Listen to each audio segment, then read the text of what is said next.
Mazina yangu nimenikora simia ndasi ya mafumba. Ndizwa mujisija mwamisi matajera mumunzima ngove mu district ya Zimba. Ndimesiji uno wa simatajera rangeland. Ibusena bwa simatajera na rangeland ya simatajera ira mapenza amanzi. Echi chintu chipakuti ichi ndija chirimo izinyama zesu gezibura ichakulya. Swebo mujisi jesu mu rangeland yesu takwene tubabwe zubu bwa green na bwa mwemvwe mujindi jajirimo. Meaning during the dry season our animals have to feed on dry things. Everything for them to feed are dry. Chajamba utibanyama besu jindi jajirimo barafu anzara baragotera.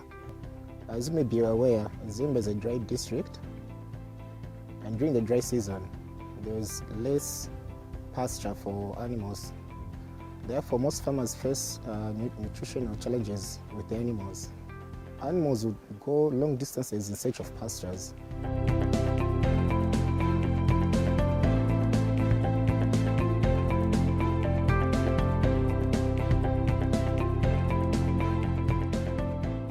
Kuzana wakasika rangeland wakajana ruiyo. Sumbotu erede kubamba irubono rwesu. Hivi ni nyika. Chamana wao rangeland yakatwetera seeds.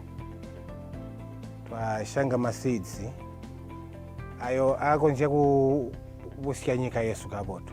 Futa akonja kufidinga ebanyama besu. Black velvet yatugwasya maningi. First ndiramba kuti kubusya nyika ila chitafeta yonyika. Pona tu banyama besu zihubwa ziralia moya supplementary feed. Mu rangeland yesu twakashanga velvet ponya sunhemp. So with the coming of e-sleep, ideally, like you said, rangelands, we want our farmers to produce, at the same time maintaining the status quo of the environment. There is overproduction with animals will affect the environment. Okay, but when e-sleep came in, then some interventions that we are doing, like oversowing of pastures in these rangelands. We are lessening the burden of the natural pastures per se with the oversowing.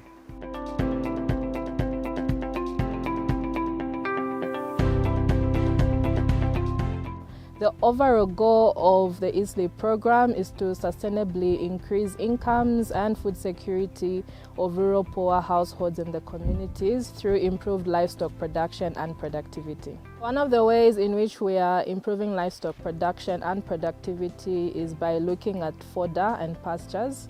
So we are trying to promote fodder and pasture production amongst our farmers in what we are calling on-farm fodder production.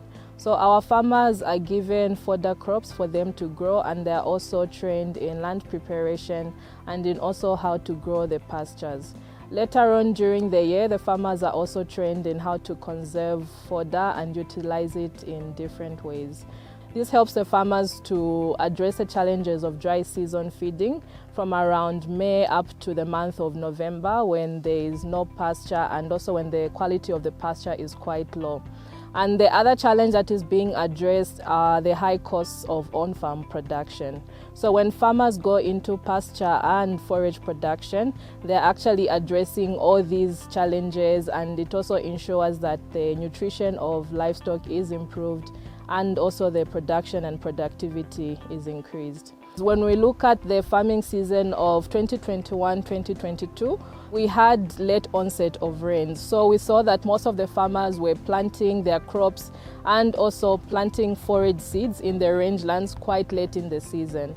So there was late onset of rains, and then even after the farmers had planted the forage seeds, there was a very serious flood that came. It had rained continuously for over 2 weeks, and the district here had experienced devastating floods. So most of their crops were washed away, and including the forage seeds that they had planted.